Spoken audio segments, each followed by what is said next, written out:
नमस्कार दोस्तों, बहुत बहुत स्वागत आपका मेरे चैनल पर। मित्रों, पुस्तक समीक्षा कार्यक्रम में लाई हूं नई पुस्तक जिसका नाम है एक और धृतराष्ट्र। ये लघु कथा संग्रह है और इसकी रचिता है डॉक्टर दुर्गा सिन्हा जी। आप देख सकते हैं। तो आज मैं इस पुस्तक के बारे में बात करूंगी। ये पुस्तक पेपर बैक में 2023 में प्रकाशित हुई है।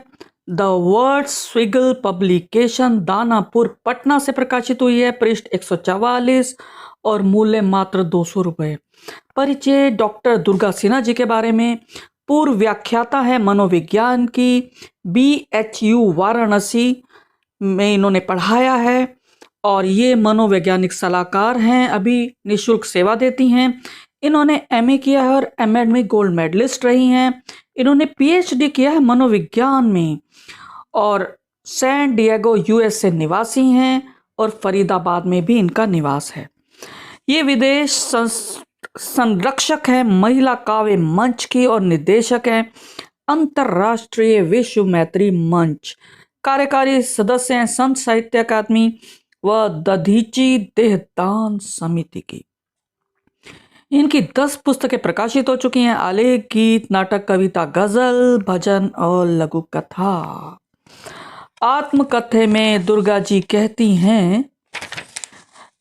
हैं कि प्रत्येक लघु कथा में अभिव्यक्त भावनाओं की पीड़ा, प्यार की अकुलाहट और बेचैनी को आप सभी अनुभव करते जाएंगे और अपनी प्रतिक्रिया भी देते रहेंगे। आत्मदोष स्वीकार्यता भी जरूरी है और दोषारोपण भी, जो आत्मगलानी को कम करता है। यह मन को समझाने का औचित्यपूर्ण साधन है। मेरा प्रथम लघु कथा संग्रह एक और धृतराष्ट्र। दोस्तों, मैंने ये पुस्तक पढ़ी, मुझे कहीं से नहीं लगा कि ये इनकी प्रथम लघु कथा की पुस्तक है। क्योंकि सुगठित, परिपक्व, उद्देश्यपूर्ण, समसामयिक समस्याओं के इर्द गिर्द बुनी हुई हैं इनकी। और इसमें 101 लघु कथाएं हैं। इनकी शैली की बात करें तो चुस्त शैली है। संवाद शैली का ज़्यादातर प्रयोग किया है। व्यंजना पर जोर दिया है। व्यवस्था पर चोट की है। ट्रीटमेंट बढ़िया है। रोचक घटनाएं हैं। मारक अंत है। कुछ एक मुझे लंबी लगी, उन्हें ये चाहती तो छोटा कर सकती थी, अन्यथा सभी लघु आकार की हैं। हाँ, और कहीं कहीं इन्होंने देवनागरी लिपि की जगह रोमन लिपि का प्रयोग किया है। तो मेरी इनसे गुजारिश कि आने वाले समय में जो भी ये किताब लिखे उसमें रोमन लिपि का प्रयोग न करें, देवनागरी का प्रयोग करें।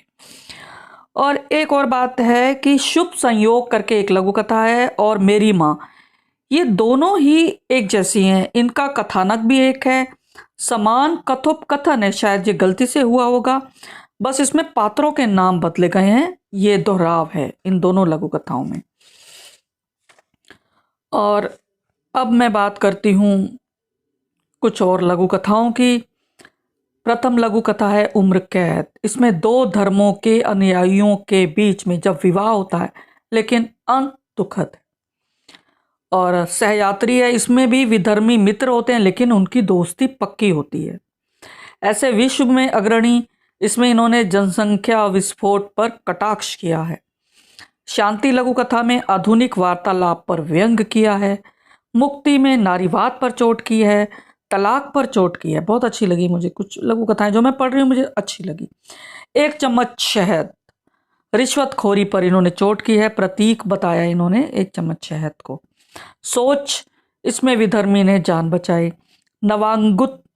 नवागंतुक, ये जो लघु कथा है इसमें इन्होंने कहा है कि जो तीसरी कन्या है उसको मारने के सभी उपाय होते हैं लेकिन माँ बचाती है। इन्होंने बहुत अच्छा कहा कि जो हम सभी ने देखा होगा कि जब पता चलता है भ्रूण में तीसरी कन्या है तो हत्या के लिए सब जुट जाते हैं, लेकिन अगर जो माँ है वह उठकर खड़ी हो जाए तो किसी की मजाल नहीं है। ये लघु कथा इन्होंने यही लिखी है। और ऐसे ही बाघ बढ़ रहे हैं, ये प्रतीकात्मक है। सशक्त बेटी, ये मुझे अच्छी लगी, बढ़िया लगी। कलम और कुर्सी, इसमें इन्होंने लिखा है कि झूठा इतिहास लिखवाने वाली कुर्सी को इन्होंने खूब जमकर लताड़ा है लघु कथा के माध्यम से। भूख, दैहिक भूख कब खत्म होगी, ये भी एक अच्छा प्रश्न इन्होंने उठाया है। एक लघु कथा है कद। इसमें बताया कि नेता से तो सरकारी अफसर भी डरते हैं, और ये बात सच है कहीं ना कहीं। और एक है अनपढ़ लड़की। इसमें इन्होंने आज के घटनाक्रम को लेते हुए, आज के जो चल रहा है, जो वातावरण है, इन्होंने कहा है कि आजकल लोग ऐसी बहू चाहते हैं जो पढ़ी लिखी ना हो बेशक, लेकिन घर को संभाल ले। क्योंकि आजकल जो पढ़ी लिखी लड़कियों की एक पौध आ रही है, वो घर को संभालना नहीं चाहती हैं। तो इससे क्या घर टूट रहे हैं, आपने देखा होगा। सामंजस्य बिठाना उनके लिए कठिन हो रहा है, घर और बाहर दोनों में। एक बार फिर इसमें बहुत अच्छा है, इसमें इन्होंने अंत बताया कि बुढ़ापे में वो जो कपल होता है, जो दंपत्ति है ना, वो बेटे के पास रहने को तैयार होता है ना बेटी के पास। वो कहता है हम अकेले ही रहेंगे, किराए के घर में अलग रहकर। एक ख्वाहिशें हैं, इसमें बताया कि बढ़ता बिल यानी क्रेडिट कार्ड हमें किस दोजख में जा गिराते हैं, किस गड्ढे में धकेलते हैं, इस पर इन्होंने चोट की है कि ख्वाहिशों का सच में कोई अंत नहीं होता। मजबूरी, 3 तलाक खत्म हुए, ये बताया है। यथास्थिति, इसमें बताया कि पत्नी अनपढ़ हो या पढ़ी लिखी हो, आज भी पिटती है, ये इन्होंने बताया। नई बहू, इसमें बताया है कि ये जो नई बहू होती है, ससुर अपनी पत्नी को पीटता है तो ये बचाती है अपनी सास को, और खूब खरी खोटी सुनाती है ससुर को भी। ये है नई बहू। अजर अमर लघु कथा, इसमें अंगदान को प्रेरित करती है। कुछ नहीं चाहिए, इसमें कुपुत्र के बारे में बताया है। सीख अच्छी है कि पोता विदेश नहीं जाना चाहता और वह अड़ जाता है कि मैं नहीं जाऊंगा दादा दादी, मैं आपके साथ रहूंगा, आपकी सेवा करूंगा। लिव इन रिलेशनशिप, ये एक अच्छी लघु कथा है। सैर में, ये भी मुझे अच्छी लगी। क्यों? इसमें इन्होंने बड़ा अच्छा बताया कि भाई ज़्यादा सैर करोगे तो भी घुटने घिसेंगे, और बिल्कुल बैठे रहोगे तो भी घुटने घिसेंगे।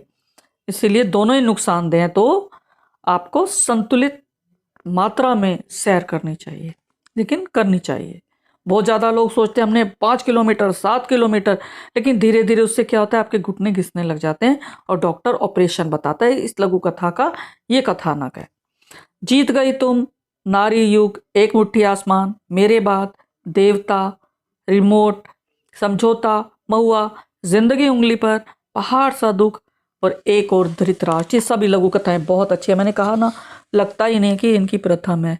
इसका कारण है क्योंकि इनकी कलम मंझी हुई है, और इन्होंने 10 किताबें पहले ही लिख चुकी हैं, तो इससे कोई फर्क नहीं पड़ता कि इन्होंने पहली बार लिखी हैं। और पढ़कर बहुत अच्छा लगा मुझे। और अब मैं कुछ लघु कथाओं का पाठ करना चाहूँगी। मैं पाठ करना चाहूँगी, एक तो है लघु कथा नवागंतुक। नव आगंतुक जिसको कहते हैं। मैं बिल्कुल ठीक हूँ, राधिका ने धीमे से कहा।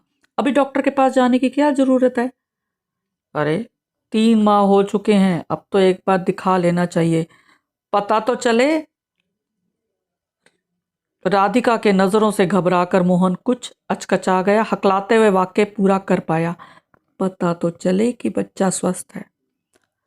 राधिका मोहन के मन का चोर भांप गई। उसने उसी दिन दृढ़ संकल्प किया, चाहे जो भी हो, लड़का हो या लड़की हो, मुझे बच्चा चाहिए।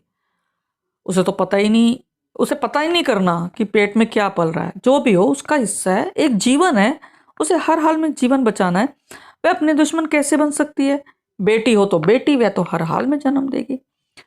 मोहन के घर वाले बुझे बुझे से थे, लेकिन राधिका खुश थी, उसने जीवन बचाया था। नवजात तीसरी कन्या को लेकर वह पूरे आत्मविश्वास से घर आई। स्वागत तो न हुआ, पर मरने न दिया राधिका ने। जीव हत्या के पाप से बचा लिया सभी को। और आखिरी पंक्ति में इन्होंने लिखा है, आज तीसरी बेटी डॉक्टर है। बहुत सुंदर, देखिएगा, मतलब ट्रीटमेंट देखिए लघु कथा का। और एक और पढ़ना चाहूंगी, एक मुट्ठी आसमां। ये तो सबको सुननी चाहिए, ये जो है बहुत अच्छी है। अभी तक यही सोच रही हो कि आभा और विनय ने तलाक कैसे ले लिया? हाँ, ये ठीक नहीं हुआ। दोनों बहुत प्यार करते थे एक दूसरे को। अरे कुछ बताया तुम्हारे लाडले ने तुम्हें? नहीं, बात ही कुछ नहीं थी, क्या बताता? क्या मतलब, बिना बात के भी तलाक हो जाता है क्या? और नहीं तो क्या। आज के युग में बिना बात के ही सब हो जाता है। बिना बात के संबंध जुड़ते हैं, बिना बात के लोग नौकरियां पकड़ते हैं, फिर छोड़ते हैं, व्यापार शुरू करते हैं, बंद कर देते हैं, कहीं भी कभी भी चले जाते हैं, चले आते हैं। कभी देखा या सुना तुमने कि बहुत सोच विचार कर कोई लक्ष्य निर्धारित कर कोई कुछ करता है? डॉक्टर भी तो चिकित्सा ट्रायल एंड एरर सिद्धांत पर कर रहे हैं। हजारों टेस्ट, ये नहीं तो शायद ये होगा, ना निकला तो कुछ और टेस्ट। बिना वजह अस्पताल पर अस्पताल खुलते जा रहे हैं। रोगी भी व्यस्त हैं अपने रोग का पता लगाने के लिए, जबकि जानते हैं उन्हें कुछ नहीं हुआ। सही कहा इन्होंने, पर डॉक्टर साहब ने डरा दिया, तो डर कर पूरी ओवरहॉलिक तो जरूरी है। मरने का डर किसे नहीं होता। अरे भाई, कहां से कहां ले गई तुम बात को, असली बात तो बता ही नहीं। अब क्या बताऊं, बच्चों को भी नहीं पता कि वे क्यों अलग हो रहे हैं। शायद शायद नयापन चाहिए, शायद नयापन चाहिए। जी दोस्तों, आपने देखा इस लघु कथा को? हमारे समाज में यही तो हो रहा है। बच्चे जो हैं तलाक ले रहे हैं, बोर हो जाते हैं वो जल्दी एक दूसरे से।